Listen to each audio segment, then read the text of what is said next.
মাননীয় প্রধানমন্ত্রীকে বলবো, ঢাকার বাইরে আপনি রাত্রি যাপন করবেন না, আপনাকে গুলি করে মারা হবে। দেশের ক্ষমতার কেন্দ্রবিন্দুতে বসে এমন এক সিদ্ধান্ত যা চমকে দিয়েছে পুরো বাংলাদেশকে। একদিকে নিজের মায়ের নামে থাকা স্থাপনার নাম বাতিল করে এক নজিরবিহীন দৃষ্টান্ত স্থাপন, অন্যদিকে যে সেনাবাহিনীর কিছু বিপদগামী সদস্যের হাতে পিতাকে হারাতে হয়েছিল, সেই সেনাবাহিনীর প্রতি কোনরূপ প্রতিশোধ পরায়ণ না হয়ে তাদের সাথেই কাঁধে কাঁধ মিলিয়ে নতুন এক ইতিহাস রচনা।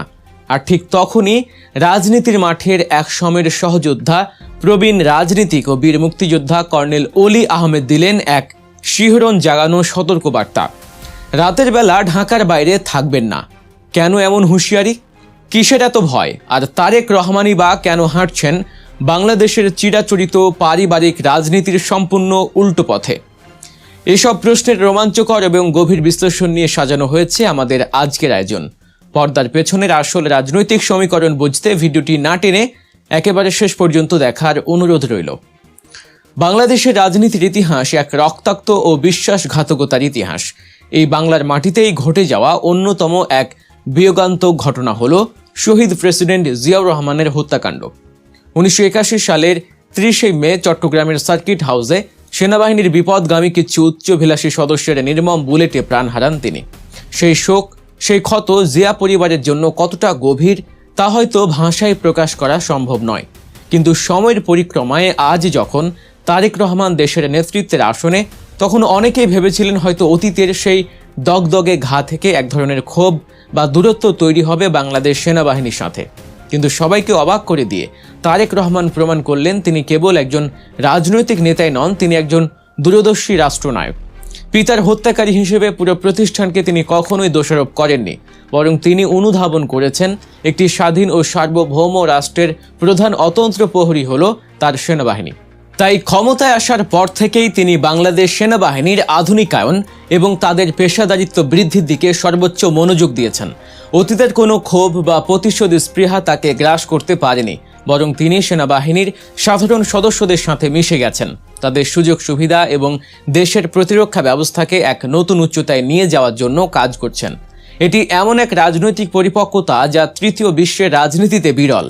তার এই পদক্ষেপ শুধু সেনাবাহিনীর মনোবলই বৃদ্ধি করেনি, বরং দেশের আপামর জনসাধারণের কাছেও এই বার্তা স্পষ্ট করেছে যে তারেক রহমানের কাছে ব্যক্তিগত আবেগের চেয়ে রাষ্ট্রের নিরাপত্তাই সবার আগে।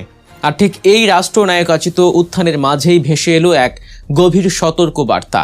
এই সতর্ক বার্তা এমন একজনের কাছ থেকে এসেছে যিনি শুধু রাজনীতির মাঠের প্রবীণ খেলোয়াড়ই নন, বরং একজন রণাঙ্গনের বীর মুক্তিযোদ্ধা এবং জিয়া পরিবারের দীর্ঘদিনের রাজনৈতিক সহযোদ্ধা।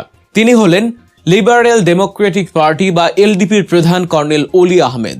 একসময় তিনি বাংলাদেশ জাতীয়তাবাদী দলের অন্যতম নীতি নির্ধারক ছিলেন। দেশনেত্রী বেগম খালেদা জিয়ার সাথে কাঁধে কাঁধ মিলিয়ে রাজপথে আন্দোলন করেছেন, দেশ পরিচালনা করেছেন।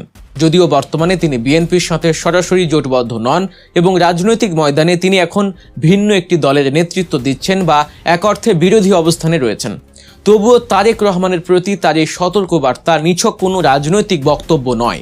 কর্নেল অলি আহমেদ অত্যন্ত স্পষ্ট ভাষায় তারেক রহমানকে সতর্ক করে বলেছেন, আপনার শত্রুরা চারদিকে উঁত পেতে আছে, আপনি কোনোভাবেই রাতের বেলা ঢাকার বাইরে অবস্থান করবেন না। এই কথার অন্তর্নিহিত অর্থ অত্যন্ত গভীর। একটু পেছনে ফিরে তাকালে আমরা দেখতে পাই শহীদ প্রেসিডেন্ট জিয়াউর রহমানকেও হত্যা করা হয়েছিল ঢাকার বাইরে চট্টগ্রামের সার্কিট হাউসে রাতের অন্ধকারে। অলি আহমেদ মূলত সেই ইতিহাসেরই পুনরাবৃত্তির আশঙ্কা করছেন। তিনি জানেন বাংলাদেশ বর্তমানে এক চরম ভূ রাজনৈতিক লড়াইয়ের কেন্দ্রবিন্দুতে পরিণত হয়েছে। দেশি এবং বিদেশি ষড়যন্ত্রকারীরা যারা একটি শক্তিশালী এবং স্বাধীন বাংলাদেশের উত্থানকে ভয় পায়, তারা যে কোনো মূল্যে এই দেশের নেতৃত্বকে শূন্য করতে চাইবে।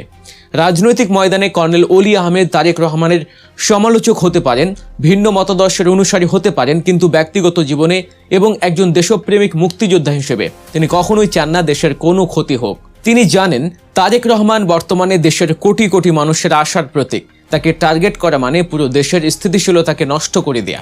তাই রাজনৈতিক বিভেদ ভুলে সম্পূর্ণ দেশপ্রেম এবং এক ধরনের পিতৃসুলভ ভালোবাসা থেকেই তিনি এই কঠিন হুঁশিয়ারি দিয়েছেন। এটি প্রমাণ করে যে রাজনীতির ঊর্ধ্বে উঠেও দেশের স্বার্থে কিছু মানুষ এখনো সঠিক কথাটি বলতে পিছপা হন না। তারেক রহমানের চারপাশে যে অদৃশ্য শত্রুর বলয় তৈরি হয়েছে, বিশেষ করে বিদেশি চক্রান্ত এবং দলের ভেতরে ঘাপটি মেরে থাকা ষড়যন্ত্রকারীরা, তাদের বিষয়ে এই সতর্কবার্তায় এক অশনি সংকেত। ভিডিওর এই পর্যায়ে এসে আমরা আলোচনা করব তারেক রহমানের এমন এক যুগান্তকারী সিদ্ধান্ত নিয়ে, যা বাংলাদেশের গত কয়েক দশকের রাজনৈতিক সংস্কৃতিকে রীতিমতো এক ধাক্কায় বদলে দিয়েছে। আমরা সবাই জানি বাংলাদেশের রাজনীতি মানেই হলো ব্যক্তিকেন্দ্রিকতা এবং পরিবারতন্ত্রের চরম এক চর্চা। যখন যে দল ক্ষমতায় আসে তখন সারা দেশের রাস্তাঘাট, স্কুল, কলেজ, বিশ্ববিদ্যালয়, ব্রিজ, এমনকি কালভার্টের নামও সেই দলের নেতার পরিবারের সদস্যের নামে রাখা হয়। স্থাবকতা এবং চাটুকারিতার এক জঘন্য প্রতিযোগিতায় মেতে ওঠে নেতাকর্মীরা। কিন্তু তারেক রহমান প্রধানমন্ত্রী হিসেবে দায়িত্ব নেওয়ার পরই যেন এক জাদুকরি কাঠির ছোঁয়ায় এই পুরনো সিস্টেমকে ভেঙে চুরমার করে দিয়েছেন। সম্প্রতি তিনি অত্যন্ত কঠোর একটি সিদ্ধান্ত গ্রহণ করেছেন, যা রাজনৈতিক বিশ্লেষকদেরও হতবাক করেছে। তারেক রহমান নির্দেশ দিয়েছেন যে তার মা এবং সাবেক প্রধানমন্ত্রী দেশনেত্রী বেগম খালেদা জিয়ার নামে প্রস্তাবিত সকল স্কুল বা অন্যান্য সরকারি বেসরকারি স্থাপনার নাম বাতিল করতে হবে। শুধু তাই নয়, তার পরিবার বা তাকে নিয়ে রচিত স্তূপমূলক যে বইগুলো বিভিন্ন স্তরে ছড়িয়ে দেওয়া হচ্ছিল বা পাঠ্য তালিকায় অন্তর্ভুক্ত করার চেষ্টা চলছিল, তিনি সেগুলোও বাতিল করার নির্দেশ দিয়েছেন। কেন তিনি এমনটা করলেন? কারণ তারেক রহমান খুব ভালো করেই জানেন, জোর করে বা চাটুকারিতার মাধ্যমে মানুষের মনে জায়গা পাওয়া যায় না। তিনি চান একটি প্রকৃত গণতান্ত্রিক রাষ্ট্র ব্যবস্থা কায়েম করতে, যেখানে কোনো ব্যক্তি বা পরিবার রাষ্ট্রের চেয়ে বড় হবে না। তিনি তার নিজ দলের অতি উৎসাহী নেতাকর্মীদের এই বার্তা স্পষ্ট করে দিয়েছেন যে তোষামোদী রাজনীতি আর বাংলাদেশে চলবে না।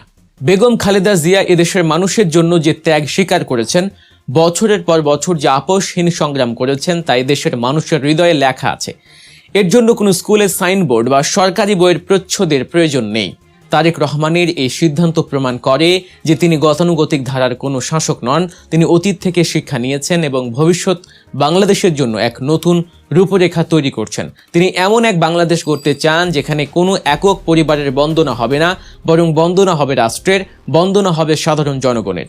তার এই সিদ্ধান্ত যেমন একদিকে বিরোধী দলগুলোর জন্য এক বিশাল রাজনৈতিক চ্যালেঞ্জ ছুড়ে দিয়েছে, অন্যদিকে দেশের সাধারণ মানুষের মনে তার প্রতি এক বিপুল আস্থার সৃষ্টি করেছে। পরিশেষে বলা যায়, তারেক রহমান বর্তমানে এক অত্যন্ত কণ্টকাকীর্ণ পথে হাঁটছেন। একদিকে তাকে সামলাতে হচ্ছে দেশি বিদেশি গভীর ষড়যন্ত্র, যার ইঙ্গিত খোদ কর্নেল অলি আহমেদ দিয়েছেন। অন্যদিকে তাকে লড়তে হচ্ছে দীর্ঘদিনের পচে যাওয়া রাজনৈতিক সংস্কৃতির বিরুদ্ধে, পরিবারতন্ত্রের বিরুদ্ধে। পিতার হত্যাকারী প্রতিষ্ঠানের প্রতি প্রতিশোধ না নিয়ে তাদের বুকে টেনে নেয়া এবং নিজ মায়ের নামে স্থাপনার নাম বাতিল করা, এই দুটি ঘটনায় প্রমাণ করে যে তারেক রহমান এখন এক সম্পূর্ণ ভিন্ন উচ্চতার রাষ্ট্রনায়ক। তার এই যাত্রা যদি সফল হয়, তবে বাংলাদেশ হয়তো সত্যি সত্যি এক নতুন রাজনৈতিক যুগে প্রবেশ করবে। তবে ষড়যন্ত্রের জাল ছিঁড়ে তিনি কতদূর এগোতে পারবেন তা সময়ই বলে দেবে। আজকের এই বিশ্লেষণ আপনাদের কেমন লাগলো তা অবশ্যই কমেন্ট করে জানাবেন।